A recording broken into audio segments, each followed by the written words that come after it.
পরে একটা হাদিস শরীফ এসেছে,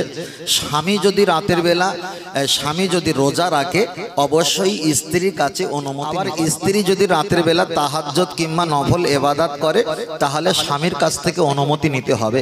কেন? স্বামীর যে হক সেই হকটা স্ত্রী প্রাপ্য, কিন্তু স্ত্রীর কাছে সেই প্রাপ্যটা যদি না পায়, স্ত্রী যদি সারা রাত ধরে জান্নাতের জন্য কান্না নান্দা করে, এটা কিন্তু স্বামীর হক নষ্ট করা হবে। তারপরে স্বামী যদি সারাদিন রোজা রাখলো কিন্তু স্ত্রীর প্রয়োজনটা হয়েছিল, কিন্তু স্ত্রী যদি সেই সময়টা কাছে না পায় তাহলে স্ত্রী হককে নষ্ট করা হবে। 5 ওয়াক্ত নামাজ পড়েছেন, স্ত্রী বাধা দেবেন না, স্বামী বাধা দেবেন না, বাদবাকি এক্সট্রার কোনো নফল ইবাদত করতে গেলে দুইজনা সহমত লাগবে। যদি আপনি হজ পাকে চলে যান, আপনি বললেন আমি 40 দিনের জন্য কেন, আমি 6 মাসের জন্য হজ পাকে যাব, এটা সিস্টেম না। সিস্টেম হলো 40-41 দিন, যাওয়া আসা সময়টা আমি ধরে নিলাম, কিন্তু এর ঊর্ধ্বে যখন থাকবেন তখন কিন্তু আপনার বাড়ির দিকটা খেয়াল রাখতে হবে। এবার সাপোজ একটা কথা বলি, আপনি মসজিদে বেশিক্ষণ ধরে ইবাদত করতে পারবেন না। যদি বলেন কেন? মসজিদে যদি আপনি বেশিক্ষণ ধরে ইবাদত করেন, মসজিদের যিনি মুয়াজ্জিন আছে তিনি তালা চাবিলে নাড়া দিচ্ছে, কখন তুমি নামাজ পড়ে বার হবে, তোমার মতন বালা মুসিবতের জন্য আমিও ঠান্ডায় কাঁপছি। তাহলে কি হবে? আমাকে মসজিদ থেকে তাড়াতাড়ি সকলের সঙ্গে মিলিত হয়ে বার হতে হবে। আবার যদি বেশিক্ষণ দাঁড়িয়ে নামাজ পড়ি, মানুষের নজরে আসবে নামাজ সকলে শেষ হয়ে গেছে, এমন নামাজ পড়ছে, নামাজ পড়া শেষ হয় না, তাহলে এই নামাজটা মানুষের কাছে খারাপ লাগতে পারে। তাহলে আমার ইবাদত মানুষের কাছে খারাপ লাগবে, সেই ইবাদতটা করবে, ছাড়বে না, তবে সেটা আড়ালে। কিন্তু আমরা এমন কিছু ইবাদত করি সেটা মানুষের সামনে মানুষ কেউ ভালো বলে, কেউ সমালোচনা করে।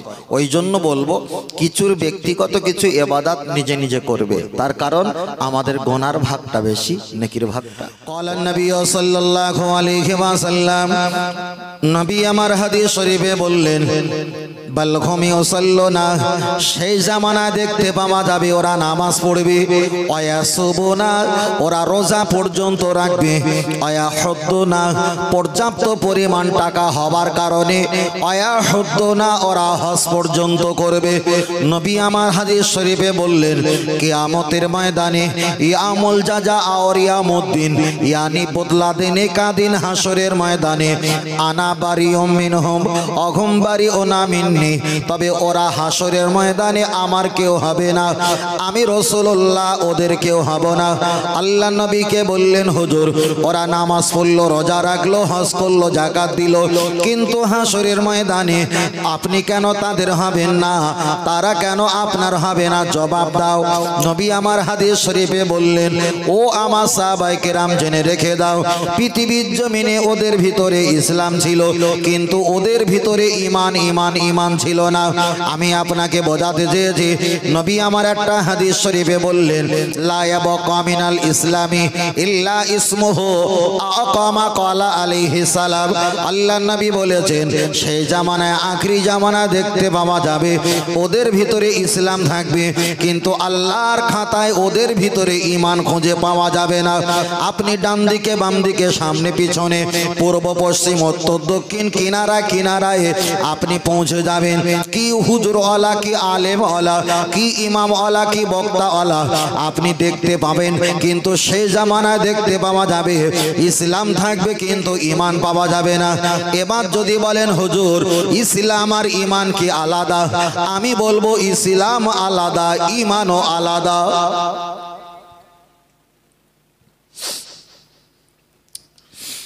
চলেন আমি আপনাকে বোঝাতে চাই ইসলাম আর ঈমান কেমন আলাদা। এর ভিতরে যতগুলো শ্রোতা ভাই বাবাজিরা বসে আছে, যারা কমিটি ওয়ালা তারা শ্রোতা আবার কমিটি, আর যারা কেবল শ্রোতা, কেবল মাত্র শ্রোতা, তারা কমিটি হতে পারলো না। কিন্তু কমিটি ভাই যদি জলসার মাহফিলে বসে, দুটো অধিকার অংশগ্রহণ করলো, একদিকে কমিটির অংশগ্রহণ, অপরদিকে শ্রোতার অংশগ্রহণ, কিন্তু আমরা যারা সাধারণ ব্যক্তি এখানে বসবো, আমরা কেবল শুধু শ্রোতার অংশগ্রহণ করেছি। তাহলে যারা ঈমানদার তাদের মুসলমান পরিচয় দেওয়া যায়, ঈমানদার পরিচয় দেওয়া যায়, কিন্তু যারা কেবল শুধু মুসলমান তাদেরকে ঈমান পরিচয় দিতে গেলে 7 বার ভাবতে হয়।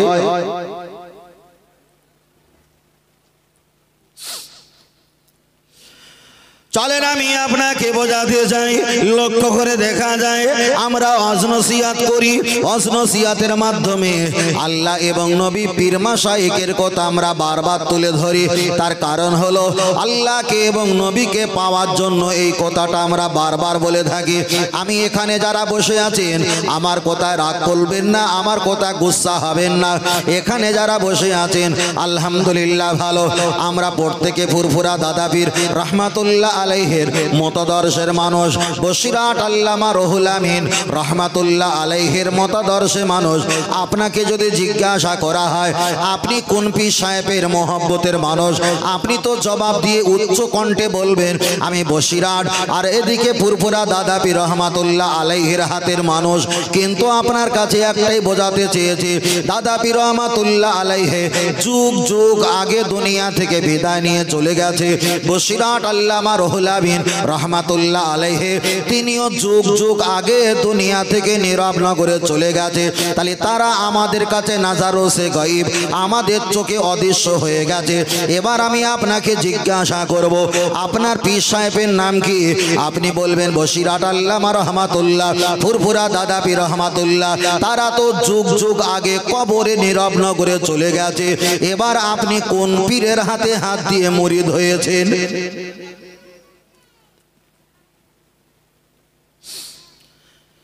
চলেন আমি আপনাকে বোঝাতে চাই, তাহলে দাদা হুজুরকে আমরা চোখে দেখিনি, অনেকে আমরা বসিরহাট আল্লামা হুজুরকে চোখে দেখিনি।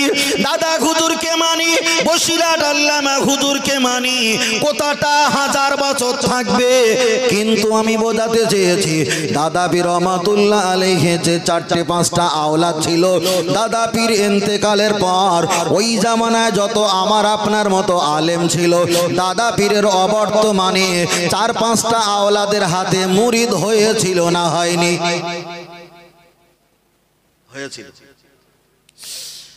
4-5টা আওলাদ হুজুরকে আমরা বিদায় নিয়ে যাবার পর তারপরে যত আওলাদ ছিল আছে তাদের কাছে হাতে হাত দিয়ে মুরিদ বায়াত হওয়া হয়েছে।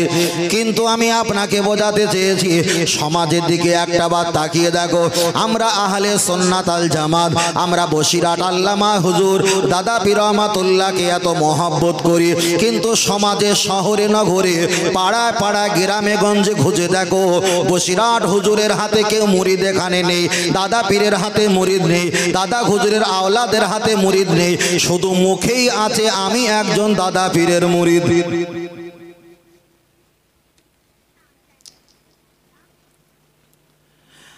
আপনি যদি বলেন আমি দাদা পীরের মুরিদ, দাদা পীরের হাতে তো আপনি হাত দিলেন না, উপর হাত দিয়েছিলেন একটা পীরের আওলাদের কাছে, তারা দুনিয়া থেকে নীরব না করে চলে গেছে। আপনি আবার অন্য কোনো আওলাদের হাতে হাত দিয়ে আপনি কি কোনো বায়াত হয়েছেন, মুরিদ হয়েছেন? আপনি কি সবক মশ করেন? আপনি কি তরিকা মশ করেন? আপনি বলবেন না না আমি তরিকা মশ করি না, আমি সবক মাস করি না। তাহলে আমরা পীর মাশায়েখের মহব্বতের মানুষ, টোটাল 60-65টা বছর অতিবাহিত হতে চলেছে। কিছু বছর সামনে আছে, আমরা ফুরফুরা হুজুরকে মহব্বত করি, দাদা হুজুর বসিরহাট হুজুরকে ভালোবাসি, কিন্তু একবারও কোনো তরিকা সবক তালিম আমরা পাঠ করি না। এবার বলেন এই মুরিদ কি এটাই নাজাত পেতে পারে? এ বিচার আপনার কাছে দিলাম।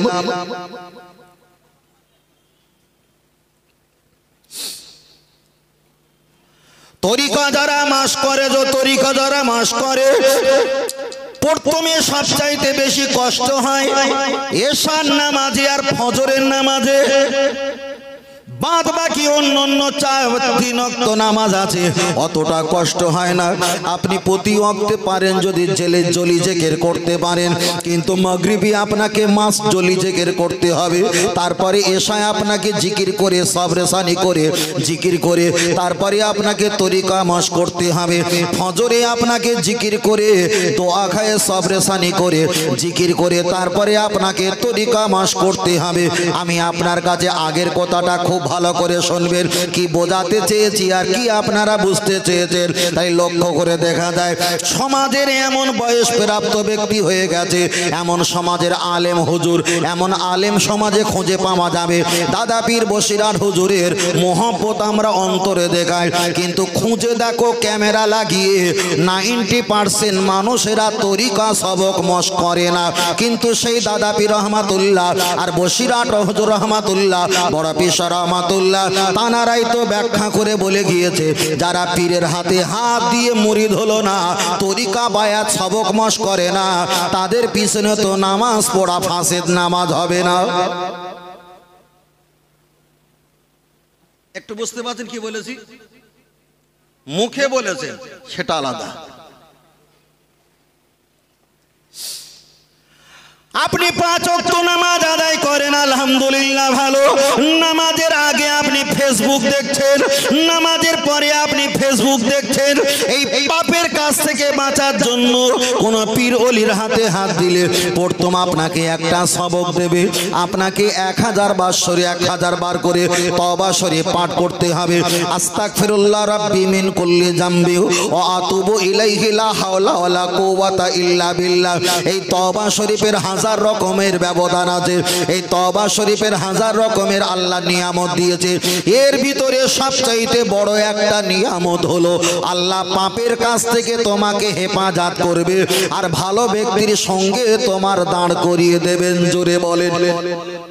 আগের কথা বলছিলাম আমাদের গোনা বেশি, পাপ আমাদের গোনা পাপ বেশি, নেকি হলো কম। তাহলে তওবা শরীফ বেশি পাঠ করলে দুটো উপকার, হাজার উপকার আছে, তার ভিতরে দুটো কোয়ালিটি হলো তোমার পাপের কাছ থেকে হেফাজত করবে আর ভালো ব্যক্তির সামনে তোমাকে দাঁড় করিয়ে দেবে। চলেন আমি আপনাকে বোঝাতে চেয়েছি, আপনি এশার নামাজ পড়বেন, আপনি নিয়াত করতে পারেন আমি আমার কলব দিকে মতওয়াজ্জা আছি, আমার কলব জোনা পীর সাহেব হুজুর কেবলা নবী করিম সাল্লাল্লাহু আলাইহি ওয়াসাল্লামের কলবে তানার মোহাব্বত জিয়ারাত আমার নসিবে কবুল হোক। আল্লাহুম্মা সাল্লি আলা সাইয়্যিদিনা মুহাম্মাদিন আন-নাবিয়্যিল উম্মি ওয়া আলিহি ওয়া আসহাবিহি ওয়া বারিক ওয়া সাল্লিম। এই তাসবিহটা আপনি 100 বার পাঠ করবেন। এই নামাজটা পড়তে গেলে খুশু খুজু হাজির হয়ে যায়, এই নামাজ পড়লে নীরবতা পালন হয়, এইভাবে তাসবিহ পাঠ করলে নিজের মস্তিষ্ক ঠান্ডা হয়, এইভাবে তাসবিহ তেলাওয়াত করে তরিকা মাস করে ইবাদত করলে জবানটার আওয়াজটা হালকা হয়ে যায়, এইভাবে ইবাদত করলে নিজের নজরটা কিন্তু পরিবর্তন হয়ে যায়, এইভাবে ইবাদত করলে অশ্লীল কাজ থেকে হেফাজত পাওয়া যায়, এইভাবে ইবাদত করলে আমার নবী পাখির সঙ্গে দিদার নসিব হয়ে যায়। সহজ উপায়। তবে যারা তরিকা মাস করবে তাদের ভিতরে সবচাইতে একটা কোয়ালিটি সবচাইতে ভাইটিয়াল, আমার কথা বুঝতে পারছো দাদু ভাই? সবচাইতে একটা কোয়ালিটি ভাইটিয়াল, সেটা হলো কি খাবার খেতে হবে হালাল। এইটি হলো সবচাইতে বড় পয়েন্ট। খাবার যদি হারাম হয় তাহলে রাসূলুল্লাহ সাল্লাল্লাহু আলাইহি ওয়াসাল্লাম দিদার পাওয়াটা খুব মুশকিল হয়ে যাবে, আর খাবার যদি হালাল হয় তাহলে পাওয়াটা খুব সহজ হয়ে যাবে। সবচাইতে বড় কঠিন এইটা। আল্লাহ ও আমার বাপজির, আমি আপনাকে বোঝাতে চাই, চলেন একটা বার আগিয়ে যাওয়া যায়। আল্লাহ নবী পাকের দিদার নবী আমার হাদিস শরীফে জানিয়ে দিলেন, মান জারানি বাদা আফাতি ফাকা আন্নামা জারানি ফি হায়াতি আকামা ক্বালা আলাইহিস সালাম। আল্লাহ নবী আমার হাদিস শরীফে বললেন, কোন ব্যক্তি আমাকে সশরীরে দেখলো, ওই ব্যক্তি প্রকাশ্যে দেখলো, ওকে বলা হয় সাহাবী। যারা আমাকে স্বপ্ন হালাতে দিদার পেয়েছে ওদেরকে সাহাবী বলা হবে না। তবে দুনিয়াতে প্রকাশ্যে দেখার যেমন মর্যাদা পেল, যারা স্বপ্ন হালাতে দেখেছেন তারা সত্যি আমাকে দেখলো।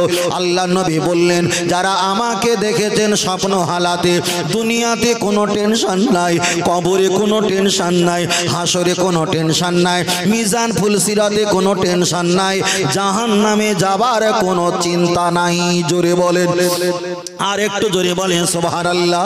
আমি আপনার কাছে বলছি, আপনি এই পথটা গ্রহণ করেন। এবার আপনার কাছে দাদু ভাই হিসাবে মনের কথা একটা বার খুলে বলি, আমরা সচরাচর পৃথিবীর জমিনে বাঁচবো কত বছর?